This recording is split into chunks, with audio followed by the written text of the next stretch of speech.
नमस्कार. मी डॉक्टर आरती दातार. अध्यात्म म्हणजे करता करविता भगवंत याची जाणीव भाग पहिला. जन्माला आलेल्या प्रत्येक जीवाला आपल्या जीवनात सुख, शांती, समाधान आणि प्रसन्नता हवी असते. त्यासाठी प्रत्येकजण आयुष्यभर धडपडत असतो. पण सुखाच्या प्राप्तीसाठी अहोरात्र धडपडणारा, सुखाच्या मागे धावणारा माणूस मात्र दुःखी असतो. भगवंताच्या सानिध्याशिवाय माणसाला जीवनात सुख, शांती आणि समाधान कधीही मिळणार नाही. भगवंताच्या नामाने भगवंताचं अनुसंधान ठेवता येतं. प्रेमाने, श्रद्धेने, अत्यंत आवडीने मनपूर्वक भगवंताचं नाम घेताना भगवंत माझ्यापाशी आहे याची आपल्याला खात्री पटते.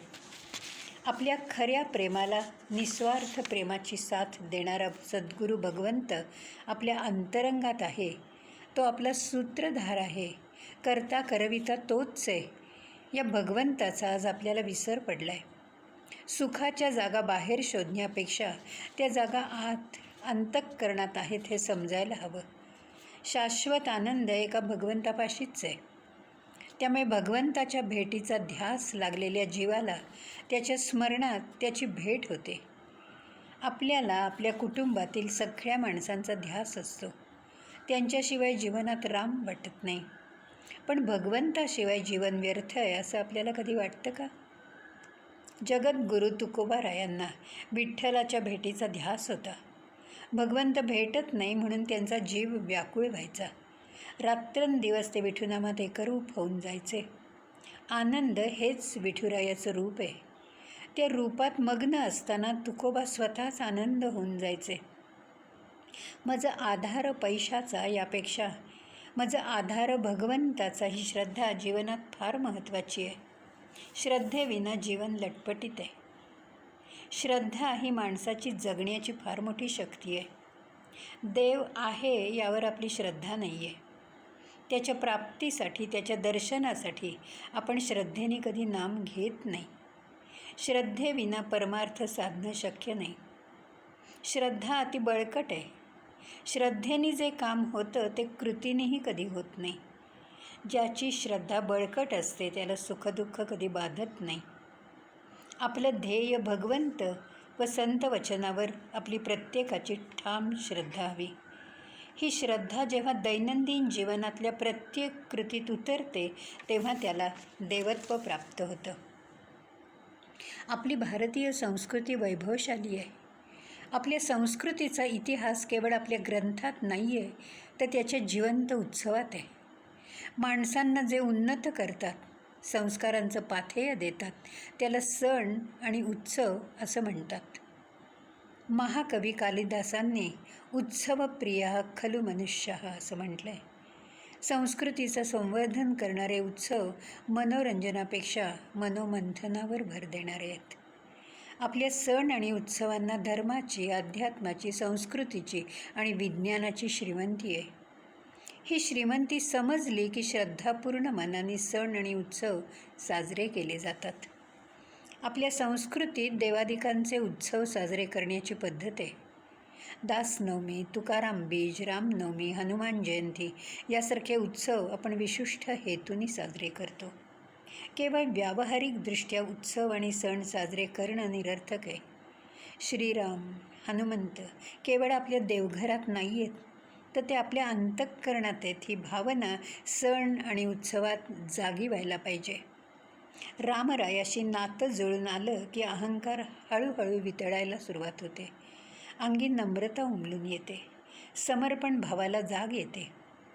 रामनवमी, हनुमान जयंती यासारख्या उत्सवांच्या निमित्ताने भगवंताकडे, प्रभू रामचंद्रांकडे जाण्याचा मार्ग मोकळा होतो. रामरायाची चरित्रकथा श्रवण मनन करता करता, रामरायाचे गुण ऐकता ऐकता आपलं मन रामचरणी अर्पण केलं जातं. त्रैलोक्याचा स्वामी असलेल्या श्री प्रभू रामचंद्रांचे दास व्हावं अशी इच्छा मनात निर्माण होते. रामरायाचे गुण अंगी बाणवावेत अशी इच्छा जागी होते. प्रभू रामचंद्रांचा दास होण्यासाठी हनुमंताची चरित्रगाथा जाणून घ्यायला पाहिजे. प्रभू रामचंद्रांच्या दर्शनाने हनुमंत अंतर्मुख झाला. रामरायाची मनोभावे भक्ती करता करता त्याला आपल्या आयुष्याचा सूर गवसला. स्वतःच्या जीवित कार्याची ओळख झाली, दिशा सापडली आणि आत्मज्ञानाची पहाट झाली. श्रीराम म्हणजे भगवंताचा 7वा शस्त्रधारी अवतार. श्रीराम म्हणजे भगवंताच्या महापराक्रमाची तेजस्वी मूर्ती. अवघ्या आदर्शाचा आदर्श म्हणजे प्रभू श्रीराम. अशा या श्रीरामाला हनुमंतांनी स्वामी मानलं. आपलं अवघं जीवन रामापायी अर्पण केलं. स्वामी कार्यासाठी भीम पराक्रम केले. सागर लंघून लंकेवर आक्रमण केलं. आदर्श राम व विराग्रणी हनुमंत यांचं नातं मोठं अलौकिक आहे. एका रामकृपेशिवाय हनुमंताला कसलीही दुसरी अपेक्षा नाही आहे. हनुमंताठायी शक्ती व भक्ती यांचा एकत्रित उत्कर्ष आहे. हनुमंत म्हणजे रामरायाच्या तेजाचा अंश आहे. स्वामी सेवक, प्रभू दास हे दोघांमधलं अंतर आणि नातं गळून पडल्यामुळे देव आणि भक्त एकाकार होऊन गेले. जो मोठेपणा देवाचा म्हणजे रामरायाचा, तोच मोठेपणा त्याच्या भक्ताचा म्हणजे हनुमंताचा. त्यामुळे महाराष्ट्रात गावोगावी मारुतीरायाची देवळं आहेत. जसा रामनवमीचा उत्सव उत्साहात साजरा होतो, तसाच हनुमान जयंतीचा उत्सवही साजरा होतो. मारुतीरायाच्या स्मरणात प्रभू राम भेटल्याचा आनंद भाविक मनाला होतो. समस्तांसी तू एकला प्राणदाता असा हनुमंताचा गौरव श्रीरामांनी केला आहे. तुझी या उपकारे जीवा ऋण झाले अशी प्रांजल कबुली रामराया देतात. उपासनेला दृढ चालवावे हा समर्थांचा मंत्र आहे. देवाची उपासना म्हणजे त्या देवासारखं होणं, देवत्वाचे गुण आपल्याला चिकटणं. या अंतरंगीच्या गुणामुळे जगणं अर्थपूर्ण आणि आनंदाचं होऊन जातं. या आनंदासाठी उत्सवाच्या माध्यमातून देवाजवळ जाण्याची आपल्याला मिळालेली सुवर्ण संधी आहे. रामराया हे विश्रांतीचं स्थान आहे. ही दृढ श्रद्धा असणारा हनुमंत अखंड श्रीरामाच्या त्रयोदशाक्षरी नामाचा जप करण्यात रंगून जायचा.